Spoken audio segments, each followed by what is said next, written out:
Estamos aqui no IBLA, Espaço Cultural IBLA, que é o Instituto Brasileiro de Legados, Heranças e Acervos Culturais, que é um espaço novo no Rio de Janeiro, o Reviver Cultural, programa da Prefeitura, e ele existe para resgatar nichos de produção de arte que foram esquecidos ou silenciados ou invisibilizados, né? Trazer novas produções também, né? Não é só trabalhos históricos, e esse espaço ele transita entre arte, patrimônio, a história da cidade, e é um espaço para pensar o Rio de Janeiro. Por conta disso, nossa primeira exposição inaugural, é Sob o Céu do Rio. E eu tenho uma coletiva com muitos artistas sensacionais, e eu vou começar aqui falando da nossa curadoria. Queria agradecer a presença de vocês. Já é o nosso 5º evento em torno dessa exposição, então é bacana que a gente sempre tem gente interessada no Rio de Janeiro em arte.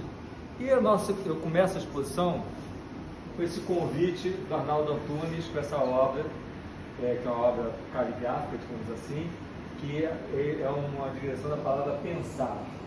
Então vamos pensar, a gente convida a pensar o Rio de Janeiro. E eu divido isso em vários núcleos, né? Um núcleo de memória histórico, e depois a gente vai dividindo até chegar a uma certa atualidade e passando pelas iconicidades do Rio de Janeiro. O primeiro trabalho que eu queria mostrar para vocês é o trabalho da Beth Esteves, um trabalho lindíssimo, que é um trabalho que fala sobre memória. São peças que eram da infância, da casa dela de infância, e ela fez essa exposição, uma exposição muito bonita no Grande Jean de Montigny, lá na PUC, que ela falou sobre a infância dela, principalmente sobre a mãe, que por um processo de envelhecimento ela perdeu a memória no final da vida.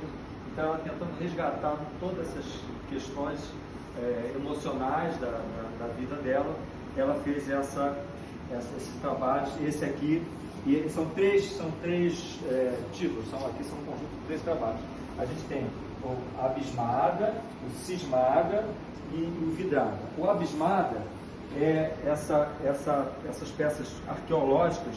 Ela tem essa armadilha que é como se a memória fosse passível, né? Ela traz essa coisa que a memória às vezes é um resgate, também é uma forma de você prender, né? A armadilha para prender a emoção que ficou do seu passado, o resgate das suas histórias. Então ela faz esse percurso.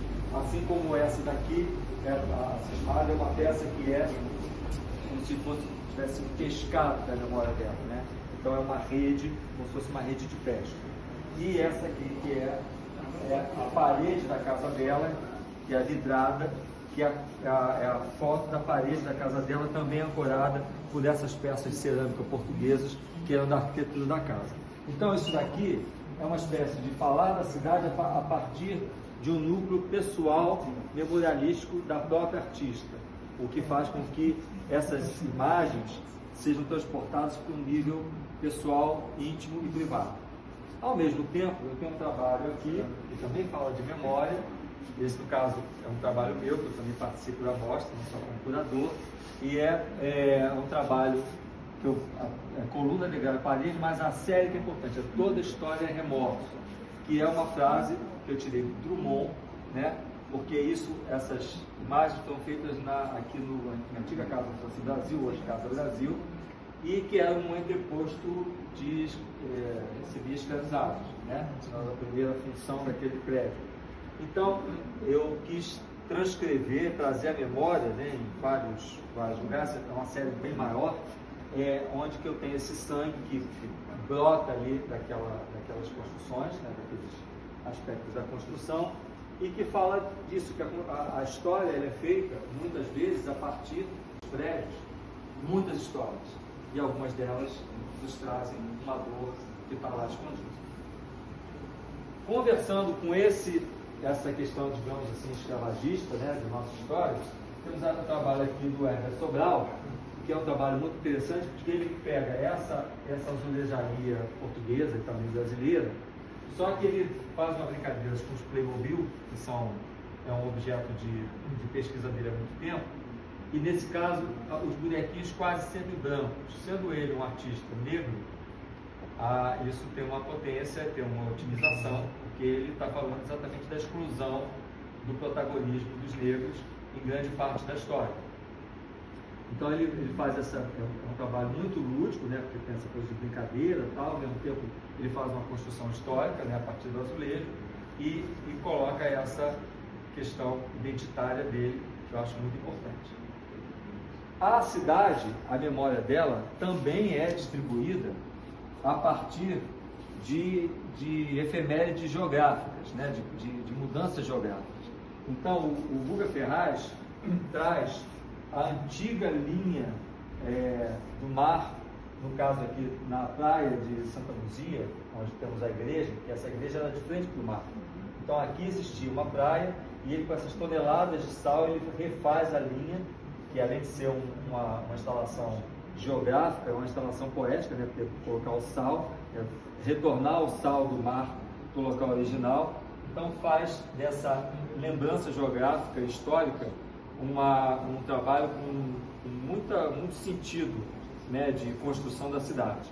E nesse outro mapa, ele mostra, de uma forma até singela, trazendo esse desenho quase infantil do mar, né, das ondas do mar, esse grafismo, cobrindo aquilo que era o perfil original da linha do mar na cidade, né? Então você vê todas as áreas que houve aterro e que o Rio de Janeiro, reconhecidamente uma área nobre da cidade, muito bonita, mas que foi fruto dessa tomada desse espaço pelo mar. Então, esse núcleo todo é um núcleo que é histórico, né, e geográfico, e fala muito dessa construção da cidade, no sentido restritamente memorialístico.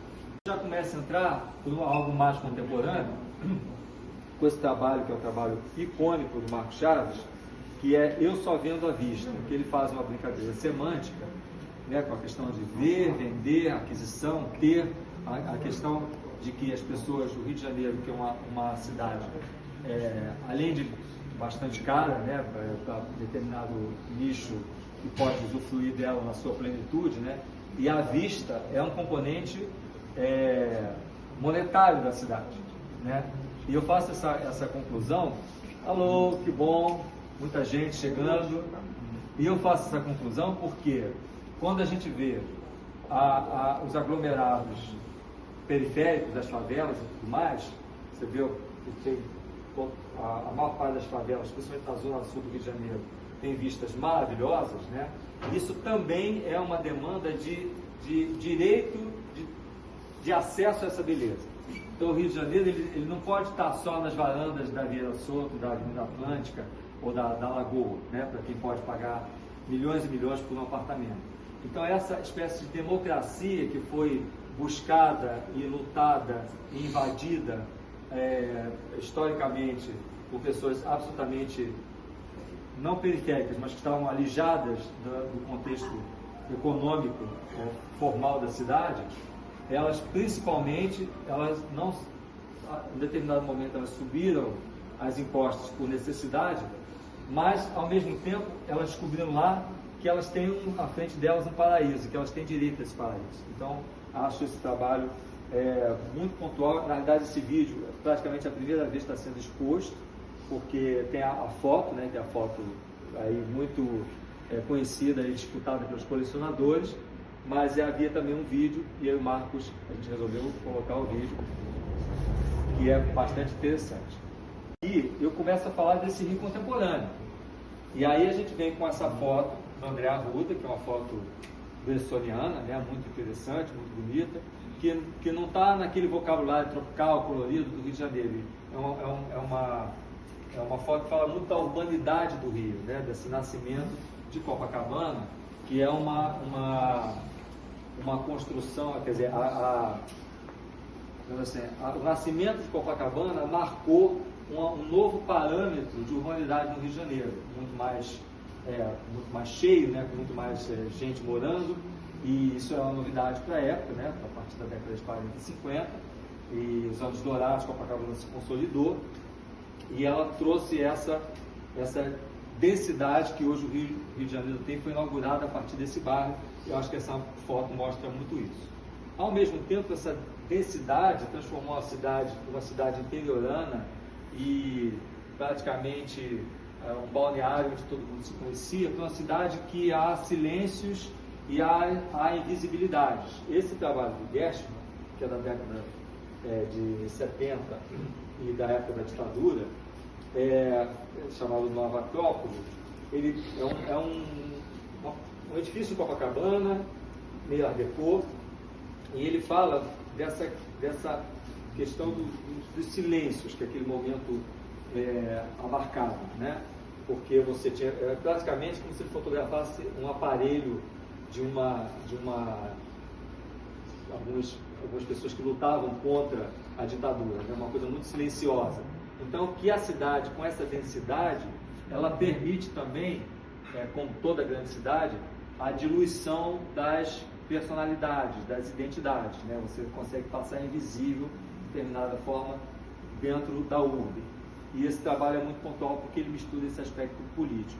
Esse que o trabalho político que eu digo, que o trabalho do Oswaldo Carvalho nos traz uma dinâmica muito atual, que ele pega locais onde aconteceu quase que o efeméride, o fenômeno da bala perdida, que é usual no Rio de Janeiro, por conta de muitas fricções sociais e econômicas que a cidade está inserida, e aí as pessoas levam a ele, hoje em dia as pessoas já têm um trânsito assim, né, de trazer a bala, e ele fotografa o local e transforma isso numa obra, né, num registro que fala muito da história da cidade, mas fala principalmente da possibilidade de você, como um resgate, não deixar de fora essa memória, que esperamos que um dia isso seja passado, né? Porém, é muito importante ele trazer de uma forma até poética, porque a pintura dá esse tom poético à escolha dele, mas ele apresenta um grave elemento de componente social que nós temos e lidamos com isso.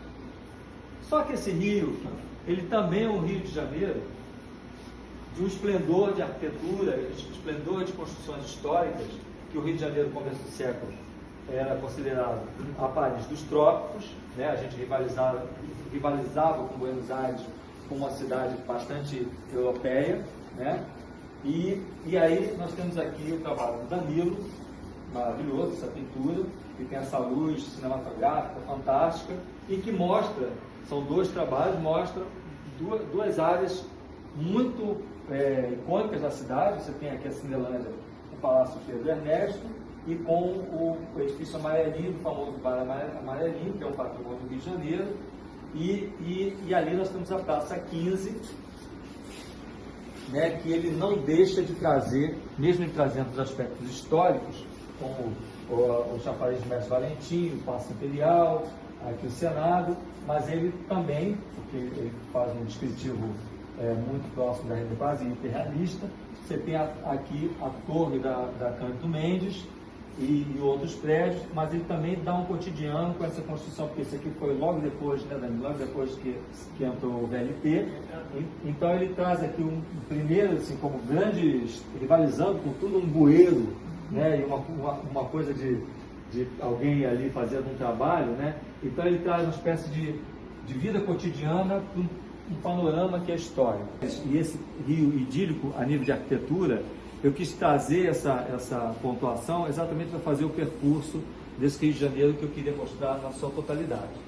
Essa totalidade não ficaria apenas com esse patrimônio histórico, Belle Époque, afrancesado que o Rio de Janeiro tem, e sim, como mostra aqui o trabalho do Badia, um Rio de Janeiro que evoluiu para a modernidade e que foi berço da modernidade brasileira, né, com o Capanema, né, obra de Niemeyer, Lúcio Costa, a partir de uma interação com o Corbusier, e é um rio que ele traz com a sua contemporaneidade, vai até o Neto, né, tem várias coisas aqui, como se o Rio fosse uma cidade plural. Então ele traz aspectos até completamente exógenos, coisas de outros países, mas que ele junta nessa possibilidade que o Rio assimila tudo, né? Ele assimila todas as culturas e essas culturas passam a ser da cidade, né? Os seus habitantes têm essa magia de poder assimilar tudo e transformar tudo em coisas cariocas. E a liberdade que o trabalho do Alexandre Vogler prega e a partir até de alguma coisa traumática, que foi na época que vários terreiros de candomblé estavam sendo invadidos e depreciados e quebrados e tudo mais.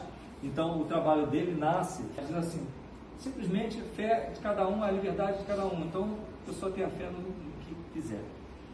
Essa liberdade, eu na verdade até fiz um pulo, porque da modernidade aqui, essa liberdade, por isso que eu coloquei aqui essa símbolo, né, das matrizes afro-brasileiras, que é colocar aqui a espada de São Jorge, mas eu coloco ela, fazendo ponte com Madia, com essa peça de design do Willy Gull, que é um designer suíço que se apaixonou pelo Brasil, mas principalmente ele fez essa série de objetos, né, de utilitários com a Eternit em amianto, que hoje está até proibido, e que hoje é objeto de desejo pelo mundo inteiro. Dessas peças aqui, quem tiver em casa pode guardar, porque já está valendo uma grana, entendeu? E aí, essas peças são hoje disputadíssimas desse trabalho em amianto. A cadeira dele, a chaise que ele fez, está valendo assim 15 mil reais. Então, é uma espécie de ponte entre essa liberdade criativa, a modernidade do Rio de Janeiro e a vontade sempre dos estrangeiros em interagir com coisas do Brasil. O trabalho da Dani Soter, que é esse Rio de Janeiro em carne viva, né? Que é a imagem mais icônica do Rio de Janeiro, que é o Pão de Açúcar, e que ela bota essa manta de carne e que, na realidade, fala tudo isso que eu falei, quando muitas vezes esse Rio de Janeiro está exposto, né? Exposto nas suas mazelas, exposto nas suas potências também, como não dizer, e que é um rio nitidamente em carne viva que ela apresenta aqui. Aqui a gente começa a falar de um rio que todo mundo adora, que é esse rio icônico, cheio de imagens memoráveis e que permeiam o imaginário global, né? O mundo todo sonha com o Rio de Janeiro e pensa nele como uma espécie de simulacro de paraíso, né? E eu começo com esse trabalho aqui da Regina Vater, que é um trabalho icônico da pop art, que é o Garota de Ipanema dela, um trabalho que está em museus muito legais e que começa a falar desse rio imaginando mais, e aí dela a gente sobe aqui para o Cristo Redentor do Glauco Rodrigues, que é talvez a imagem mais icônica, né, do Rio de Janeiro e reconhecida no mundo inteiro. E agora, só que eu fui falar, parou aqui, mas aqui a gente tem o vídeo da Fernanda Abreu de Rio 40 Graus, que agora resolveu dar uma pausa aqui para mim, mas tudo bem, depois eu ligo. E aí, continuando com esse rio icônico, a gente tem aqui esse laissez-faire maravilhoso do Rio de Janeiro, que é a vida na praia, a conversa na areia. Então, esses dois quadros dele aqui falam muito desse Rio de Janeiro, que está flutuando no imaginário mundial, né, que é essa forma da gente viver, o bord de mer, como se dizia antigamente, e que faz do Rio essa cidade tão encantadora, que mistura essa urbe muito presente com a possibilidade de você sair de férias só atravessando a rua, né? Então isso é algo que poucas cidades permitem no grau de expansão que o Rio de Janeiro permite. E um pouco mais, e tem uma vontade um pouco mais da sua ficção social. Esses trabalhos aqui, que são do Marco Chaves, que na verdade são camisetas, mas eu considero trabalhos, obras de arte, porque ele fez isso em cima, no momento que o Complexo do Alemão estava tendo muitas crises, tá? Quase sempre tem, mas essa foi uma crise grande, então naquele momento, até por uma espécie de campanha, ele fez esses camisetas Amália Complexo, ele estava se referindo ao complexo, e Amália simples, que ele queria dizer, olha gente, essa quantidade de problemas, todos os problemas, é falta de amor, a gente precisa pensar um pouco mais no próximo, na sociedade, no conjunto, né, numa sociedade mais amorosa. Então, Amália é complexo? Não, Amália é simples. E essa dicotomia aqui, ele coloca nessas duas camisetas, que eu acho, essas extremamente bem posicionado isso. E a partir daquilo ali, a gente vem com uma outra questão que conversa também com o trabalho dele lá embaixo, aquele sobre Eu Vendo à Vista, que é um trabalho sobre patrimonialismo, sobre a questão do custo que é você ter em mãos esse Rio de Janeiro idílico, que é o paisagem, que é o trabalho do Vogler, desculpe, do Murgel,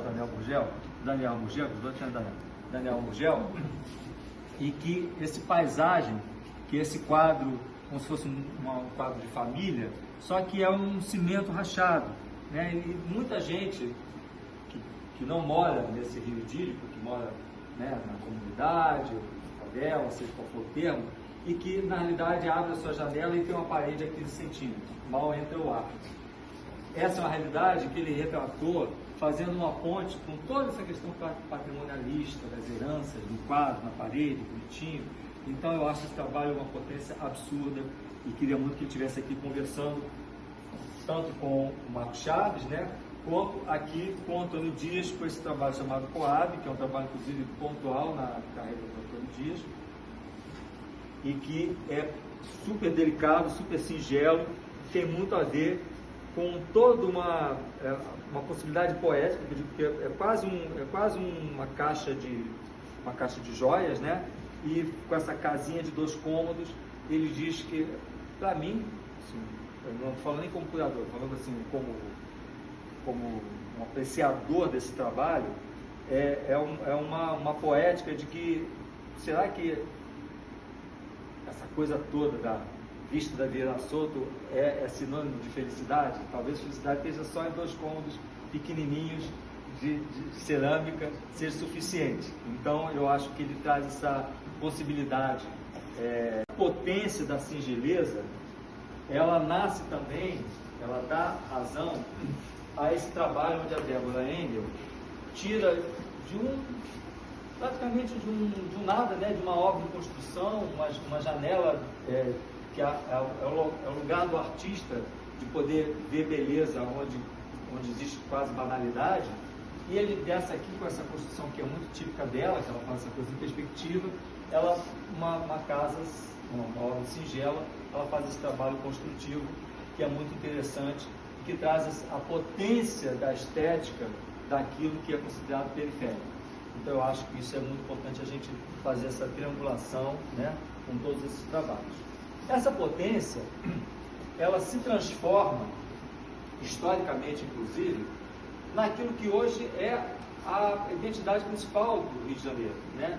A gente tem aqui o trabalho de Santa Rosa, belíssimo, da década de 40, que é um trabalho dos sambistas, né? Batucada ou sambistas, e que com essa qualidade de desenho, e que é o peso da construção de toda essa riqueza que nós temos cultural, que parte de quase todas as periferias, principalmente afrodescendentes, e que fazem hoje o Rio de Janeiro ser o que é, porque imagina o Rio de Janeiro sem samba, sem carnaval, sem tudo isso, e inclusive sem o botequim, né, onde toda essa riqueza de criação cultural se transformou em cotidiano, que é o que a Adriana Varejão nos coloca aqui quando ela bota o botequim Maitá dela aqui, que é onde o carioca exercita essa cultura que sai da base dele e que transborda por toda a cidade. Esse caminho, né, dessa expansão cultural, dessa riqueza cultural, ela chega a um ponto onde o Rio de Janeiro ele é considerado um dos locais, praticamente não tem nem rival, que mais consegue equalizar os grandes eventos, né? Não tem nenhuma cidade que junta 2 milhões de pessoas no Réveillon, nem sei quantos milhões num show, né? E que basicamente talvez tivesse que ter lei marcial para dar certo em outro país. Aqui no Brasil, vamos ali, vamos aqui, conseguimos sair ilesos e todo mundo feliz. E dentre essas efemérides sazonais do Brasil, temos aqui o Réveillon e essa cena magnífica que o Evaldo Carvalho traz, né? Que é totalmente, ele consegue fazer um resumo do Rio de Janeiro desses 2 garis, são figuras super ensejadas no Rio de Janeiro e hoje fazem parte de uma de uma cultura assim, todo mundo respeita o garimpo, porque sabe que eles estão contra o serviço, vão lá, acabam o Réveillon, milhares de toneladas, daí às 7 da manhã está tudo limpo. Então eles são, eu respeito muitíssimo, eu acho que todo carioca tem respeito pelo trabalho desse profissional. E ele faz uma espécie de comemoração sobre o garimpo, como se estivesse fazendo uma elegia aos próprios. Eu acho esse trabalho magnífico e ele fecha bem esse espírito carioca de reinvenção, né, de relações sociais. Só que, mesmo assim, o Rio de Janeiro também é um Rio de Janeiro dividido. Também é um Rio de Janeiro nos bunkers dos condomínios fechados, nos bunkers dos carros com blindagem, porque é um Rio que tem uma divisão social e econômica, né, muito extrema, né? Então você tem os muito ricos e os muito pobres. E é evidente que a fricção desses dois mundos cria problemas muitas vezes e principalmente fantasmas, porque pior que o problema é o fantasma. É o fantasma de que o outro é inimigo, o fantasma de que o outro vai me assaltar, o fantasma de que o outro vai me agredir. Então, o fantasma é que dá isso. Porque real, né, isso protege pouco e no final das contas o Carlinhos Carvalhosa, maravilhoso, né, que é essa placa onde a gente vê como se tivesse recebido tiros e mas transforma praticamente uma peça muito bonita. Essa equação às vezes é resolvida assim e às vezes é resolvida de forma maravilhosa com o trabalho da Lígia. Todo mundo junto agora, você tem aqui o guarda, né, o policial que entra na favela, e a moça está indo para o carnaval, a outra está fazendo a selfie, a outra está cuidando das suas qualidades sedutoras, como o Rio de Janeiro tem. Então, na verdade, isso daqui é uma espécie de todo mundo junto agora, que dá certo no Rio de Janeiro, como poucas cidades do mundo. Né? Qualquer outra cidade, a gente teria isso com muito mais problema do que nós temos aqui. No final das contas, uma musiquinha ali, um sambinha aqui, uma chega para lá, tal. É evidente que não estou querendo fazer uma blindagem disso, né? Botar um cor-de-rosa em cima disso. Bem romantizado. Bem romantizado. Então nós temos sim graves problemas, porém os problemas muitas vezes são resolvidos de uma forma, digamos, carioca. Né? Essa forma carioca, às vezes, explode aqui nesse trabalho, que por acaso é meu, que é esse rio absolutamente, né, aquele rio esquentado, que precisa ser apagado, o fogo precisa ser apagado, e que precisa de muitos tentáculos como uma medusa, porque às vezes as coisas ficam um pouco calientes aqui no Rio de Janeiro, e aí por isso que a medusa do Porsche entra em ação. E digamos que o Rio, mas o Rio também como uma síntese do Brasil, que o Brasil também é isso, né? Então, em muitos lugares tem paralelismos com o Rio de Janeiro nessa otimização. Aí o Vitor Arruda fala que uma hora e fala assim, gente, já deu. O Rio de Janeiro é demais para mim, é uma potência muito grande, é um buraco negro que me suga, entendeu? Então, passa seu abismo. Eu não, vou dar uma acalmada aqui, segue o abismo. Segura quem puder, vai para a praia, vai para a praia que não tem lugar para sentar, entendeu?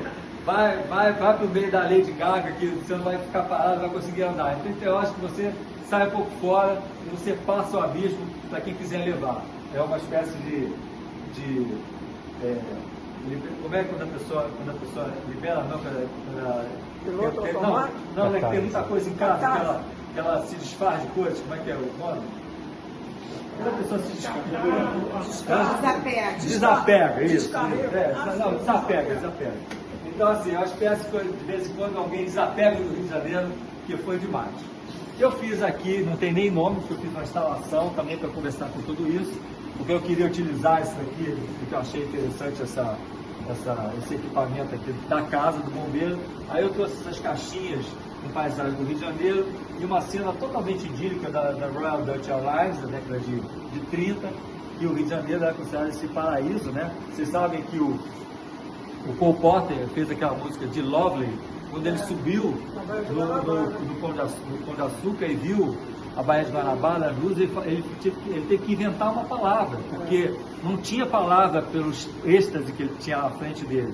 Então ele não era só lovely, né, que seria maravilhoso e tal, é de lovely, alguma coisa acima disso. Então ele inventou essa palavra porque o Rio de Janeiro tinha essa imagética no mundo, né, que seguiu muito tempo, depois deu uma coisa e hoje voltamos ao nosso pódio da cidade que todo mundo quer vir e conhecer.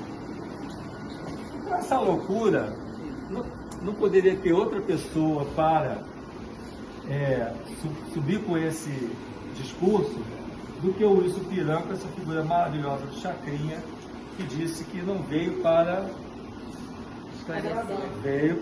confundir, né? Então nada mais carioca do que o Chacrinha que disse que não vim para esclarecer, vim para confundir com essa coisa carnavalizante desse brilho, né, que é totalmente pop, ao mesmo tempo é totalmente Brasil, é a nossa avenida, né, e ele traz essa figura maravilhosa do Chacrinha para fazer essa elegia final do Rio de Janeiro, que por acaso não termina aqui, porque aqui eu ainda quero falar desse Rio com a sua iconicidade, que é aqui a nossa central do Brasil, do Roberto Magalhães.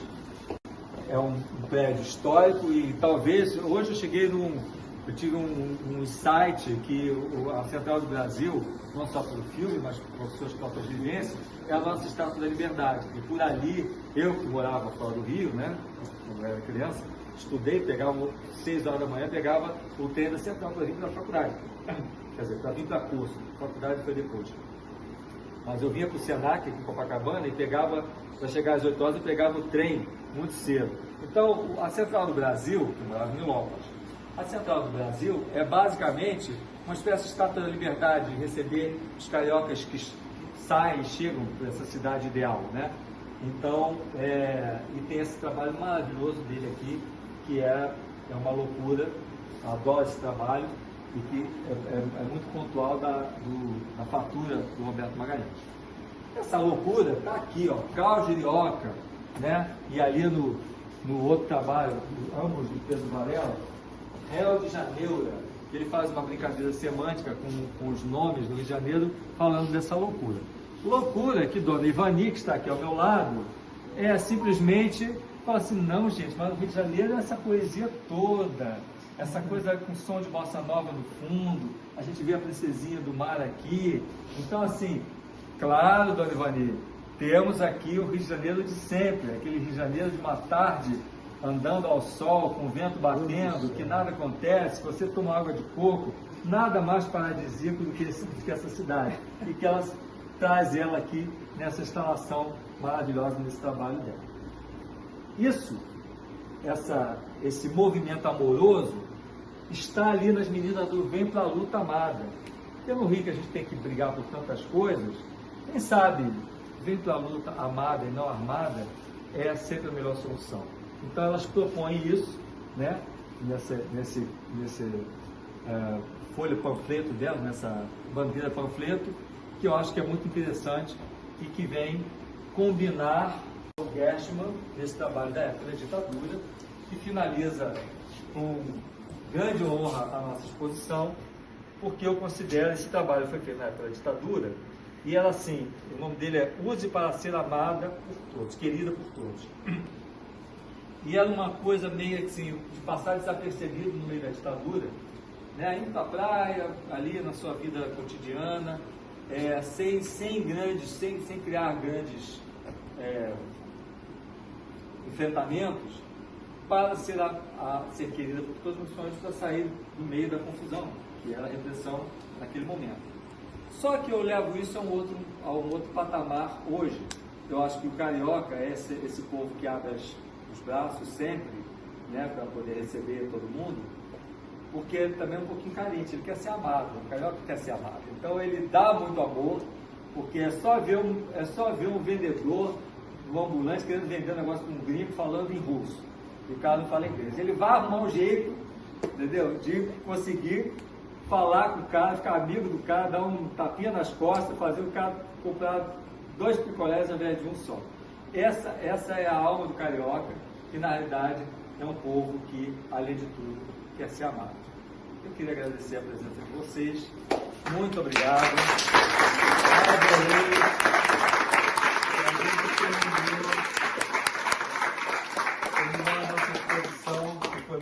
recebida com esses artistas maravilhosos, e que eu agradeço também a todos eles, né, que estão aqui na confiança da minha pessoa, né, desses trabalhos tão possantes, e teremos muitas outras exposições, e espero que vocês tenham gostado. Até a próxima, em breve, no Espaço Cultural Ibla.